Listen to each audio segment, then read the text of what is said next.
পশ্চিমবঙ্গের পশ্চিম প্রান্তে ছোটনাগপুর মালভূমির অংশ পুরুলিয়া।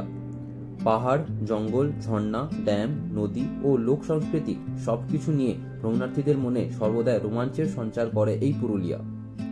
আজকের পুরুলিয়ার এই ট্রাভেল গাইডে আমি আপনাদের সাথে শেয়ার করব পুরুলিয়াতে আপনারা কোথায় থাকবেন, কি দেখবেন, কি কিনবেন এবং কত খরচ, এই নিয়ে আজকের ভিডিও। তাই ভিডিওটা শেষ পর্যন্ত দেখবেন।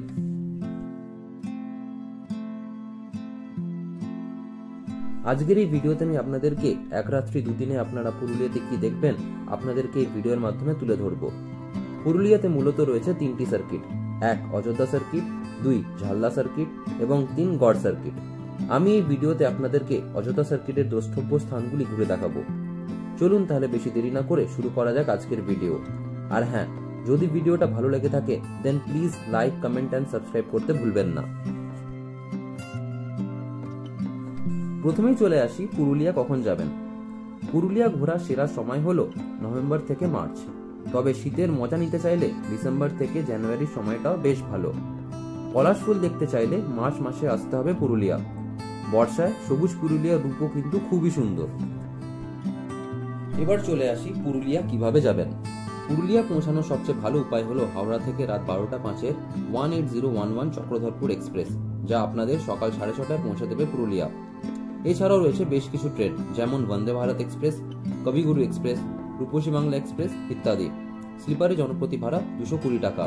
এছাড়াও আপনারা চাইলে করুণাময়ী বা ধর্মতলা বাস স্ট্যান্ড থেকে যে কোনো সরকারি বা বেসরকারি বাস ধরে সরাসরি পৌঁছে যেতে পারেন পুরুলিয়া। ভাড়া জনপ্রতি 240 টাকা। আপনারা চাইলে নিজেদের পার্সোনাল গাড়ি নিয়েও যেতে পারেন পুরুলিয়া। সেই ক্ষেত্রে আপনাদের পুরুলিয়া ঘোরার খরচ অনেকটাই কমে যাবে। আমরা কলকাতা থেকে ডানকুনি, চণ্ডীতলা, চাপাডাঙ্গা, আরামবাগ, জয়পুর, বাঁকুড়া হয়ে পুরুলিয়া পৌঁছাতে সময় লেগেছিল প্রায় 7 ঘন্টা মতো।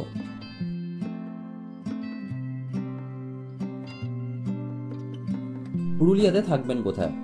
পুরুলিয়াতে থাকার জন্য রয়েছে অনেক hotel, guest house, lodge, hostel এবং ক্যাম্পস। আপনারা চাইলে পুরুলিয়া টাউনেও থাকতে পারেন। ভাড়া 1000 থেকে 2000 টাকার মধ্যে মাঝারি মানের হোটেল পেয়ে যাবেন। আমি বেশ কিছু হোটেলের ডিটেলস নিচে ডেসক্রিপশন বক্সে দিয়ে দিলাম।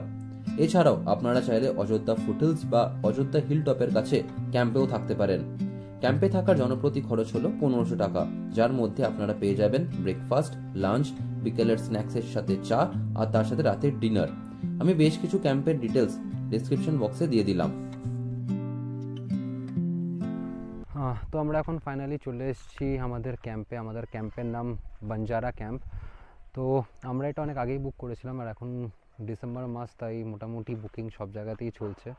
তো এইটা হচ্ছে আমাদের ক্যাম্পের ভিউ। অনেক বড় এরিয়া, সাজানো গোছানো, আর প্লাস অনেক ক্যাম্পও আছে, মাড হাউস আছে। ওই সাইডের এগুলো ফ্যামিলি ক্যাম্প। আমি এক এক করে সব ক্যাম্প আপনাদেরকে ঘুরে দেখাবো। প্রথমে চলুন আপনাদেরকে আমাদের ক্যাম্পটা দেখাই। বাইরে এমনি এরকম বসার জায়গা রয়েছে। এটা হচ্ছে ক্যাম্পের ভেতরটা। যথেষ্ট বড় বেড, 3 জন শোয়ার মতো। গরমকালে এলে পাখাও আছে। একটা ছোট্ট কাবার্ড, টেবিল, ইলেকট্রিক পয়েন্ট। আর এটা হচ্ছে ওয়াশরুম। ওয়াশরুমটাও যথেষ্ট ক্লিন, বেসিন রয়েছে আর তার সাথে মিরর। আর শাওয়ার এরিয়া হচ্ছে এটা। গিজার দেখতে পাচ্ছি না আপাতত, জিজ্ঞেস করতে হবে কি অবস্থা।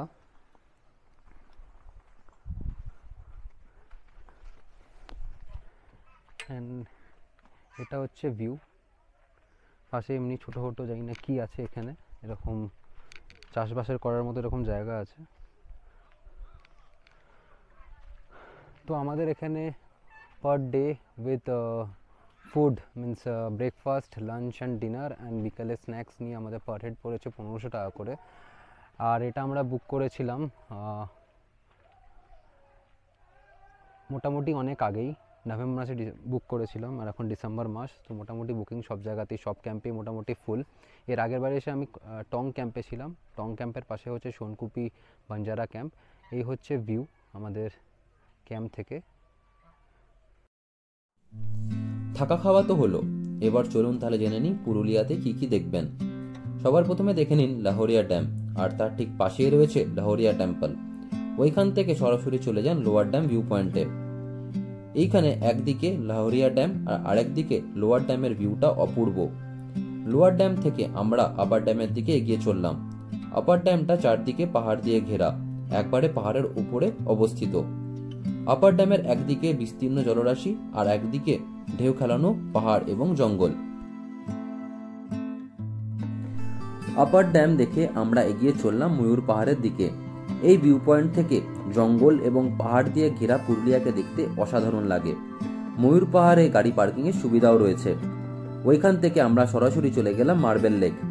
মার্বেল পাথরের খাদানে সুন্দর একটা ড্যাম, এইখানেও রয়েছে পার্কিং এর ব্যবস্থা।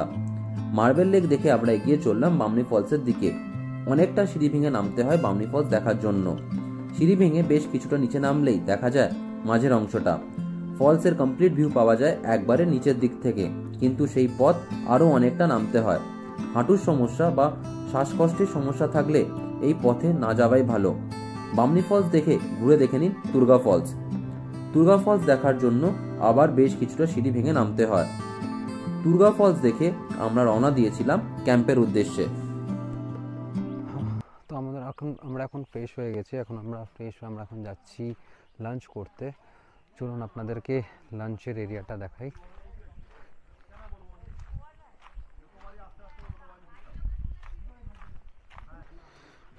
এটা হচ্ছে রেস্টুরেন্ট এরিয়া, আর আমরা এখন মোটামুটি আমার সব বন্ধুরা চলে এসেছে লাঞ্চ করতে।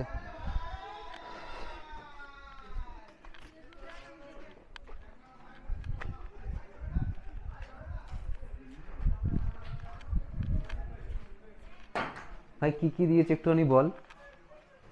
এই তো ভাত, ডাল, বাঁধাকপির তরকারি, সালাদ আর হচ্ছে মাছের কালিয়া, ডিমের অমলেট। হ্যাঁ, এটা হচ্ছে কাঁচা লঙ্কা। কাঁচা লঙ্কাটা তো কমপ্লিমেন্টারি, ওটা তো আপাতত থাকবেই। তো আপাতত আমরা লাঞ্চ করে নিই। লাঞ্চ সেরে আমরা আবার রওনা দিলাম খয়রাবেড়া ড্যামের উদ্দেশ্যে। এইখান থেকে সানসেট অপূর্ব লাগে। খয়রাবেড়া ড্যাম থেকে চলে আসুন চড়িদাহ গ্রাম, বা সবাই মুখোশ গ্রাম বলেই চেনে। ছৌ নাচের ব্যবহারের মুখোশগুলো এখানেই তৈরি হয়। এখানে প্রায় গ্রামের প্রতিটি বাড়িতে মুখোশ তৈরি হয়। মুখোশ গ্রাম থেকে আমরা ব্যাক করেছিলাম 6টার দিক করে। আমরা ফ্রেশ হয়ে চা খেয়ে আসতে না আসতেই ক্যাম্পের দাদারা আমাদের জন্য ক্যাম্প ফায়ার এবং তার সাথে বারবিকিউ চিকেনের ব্যবস্থা করে দিয়েছিল। তবে বারবিকিউ চিকেনের খরচ প্যাকেজের বাইরে। প্রতি কেজি চিকেনের জন্য দিতে হয় 700 টাকা। ক্যাম্প ফায়ারের সামনে বসে এই মায়াবী পরিবেশ আর তার সাথে সাথে বারবিকিউর স্বাদ আপনারা কিন্তু ভুলতেই পারবেন না। রাত 8টার দিক করে ক্যাম্পে ছৌ নাচের আয়োজন করা হয়েছিল। ছৌ নাচ দেখতে দেখতে কখন যে আপনাদের সন্ধে কেটে যাবে আপনারা বুঝতেই পারবেন না।